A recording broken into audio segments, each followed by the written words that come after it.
issue of malpractice, is it a serious one? Is it rampant? It's serious, and I would not say that it is something that we can only blame it on children or those who go to write examination, because there are examination leakages here and there, where people get access to examination papers and all that. So the question that you need to ask yourself is, how tight is the security system of WAEC? Exactly. To the extent that children at that level will be able to have access to some of these examinations. So it's not a problem of the children, but I think there's a problem with the WAEC itself. So they need to also devise ways and means to resolve those issues so that we don't have such leakages. Because every year you see that WAEC will come out and cancel certain papers, not because the children did something wrong, but because they were negligent enough for people to get the papers to the children and all that. But I also know that there are certain schools, because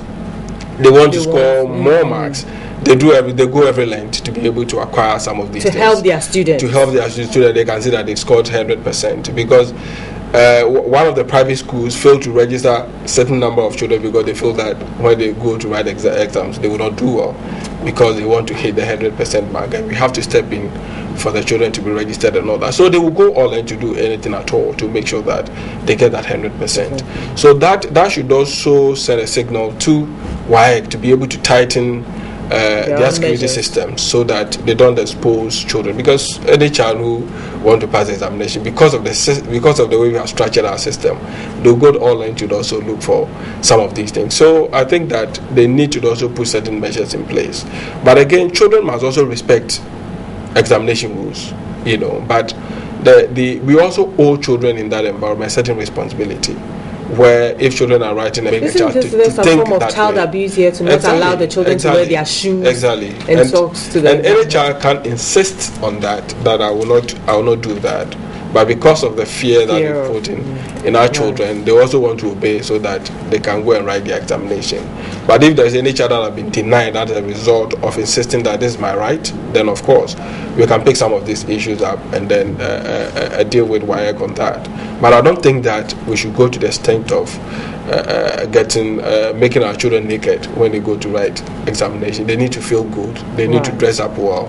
The environment must also urge them to write whatever they want to do. But we should not also put pressure on them at the time that they need all the concentration to do whatever they have to do. So we need to clearly define what kind of environment that we want for our children when they are writing examination. Now there's also the issue of the pregnant students who wrote the exam this year. The number apparently has increased.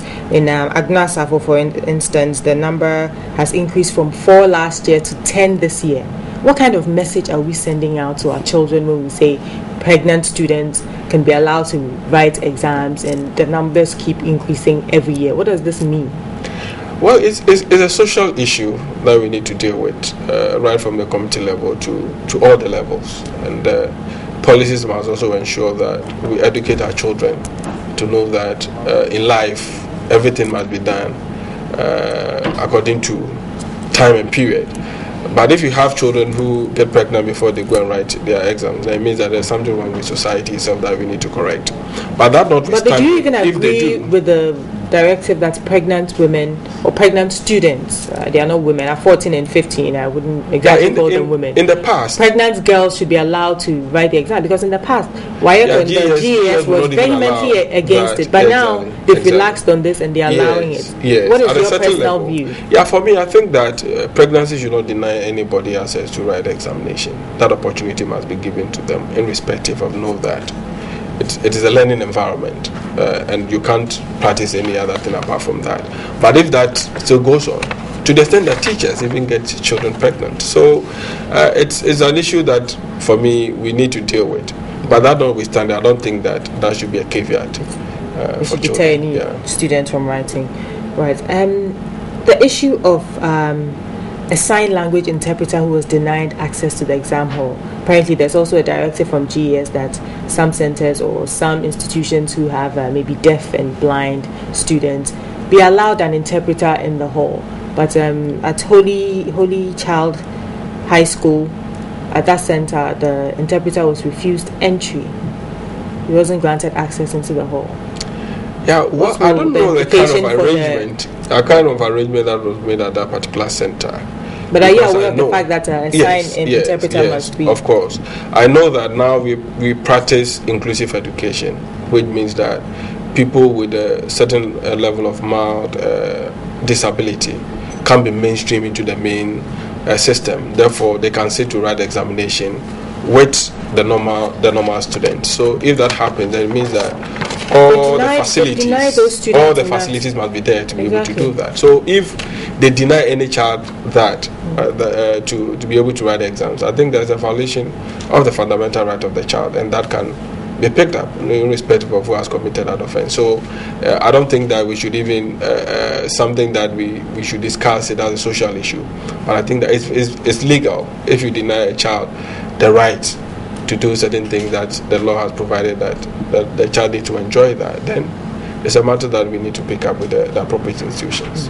Right. There were also a few incidents that marred the success of this year's examinations, such as delay of examination papers and materials to certain centers and all of that.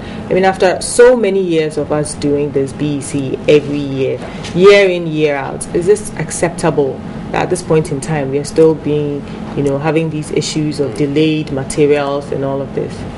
Yeah, well, I still see that I don't know why this thing still persists, because over the years we experience that, especially when it comes to the BECE, and it's more or less becoming like a way of life of WAEC and GES, and I think that they need to sit up to look at some of these things, because it has some psychological effect on the children, because it is the first entry point of every child in facing this type of examination. So if the child has made up his or her mind that I'm writing the examination at 8:30 and 11 o'clock, papers are not in for the child to write, it sends a certain signal to that child, and it doesn't even augur well for their well-being. To disorient them and confuse them, and because they are prepared and things don't go well. Exactly. So I think that we need to. I don't know how we view children in this country, but the laws that we have in Ghana is very strong when it comes to children, and I think that they need to also recognize that fact, to be able to place the child first in anything that they do.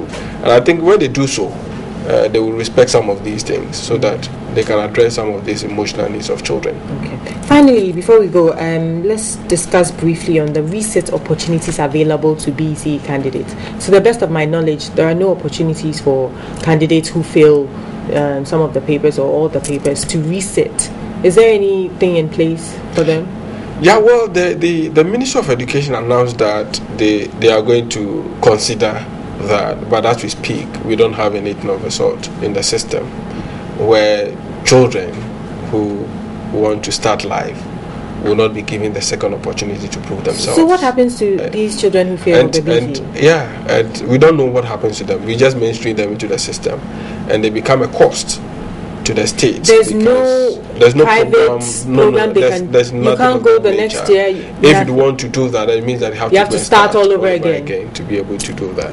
And I don't think that it's augur for even the state is the state, because it's a state that we practice. We have most of the things that we do are based on welfare. So if it's a welfare state, then of course we also need to develop programs to be able to address some of these issues. So if a child is starting life and you not even give the second opportunity for the child to be able to prove him or herself, then I don't think we are serving the interests of children. So if they have announced that they want to come up with such a program, then they have to speed up the process to be able to let children who do not go through that to have the second opportunity. Because there are a lot of things that account for the reason why children fail examination. Some, they get sick, and if you are not able to write one, so even if you're not even able to write it, then it means that you have to wait for another year. That there's no opportunity. Indeed. But I know that when you enter into the university and some of the tertiary institutions, even if you are sick, your examination paper they will even bring it to your sick bed for you to write your papers and all that. So we need to create that opportunity for our children. This is a major problem. To have a second chance. And hopefully the authorities in charge will have a look at this. Faith, many thanks to you this morning, Mr. Bright Appiah. He's the Director a Child Rights International, and we've been talking about this year's BECE examination. All the best to all the students who participated in this year's exams, and hopefully this year we'll see an increase from the pass mark of 60%. This has been our social segment, but do stay with us. We'll be back with more.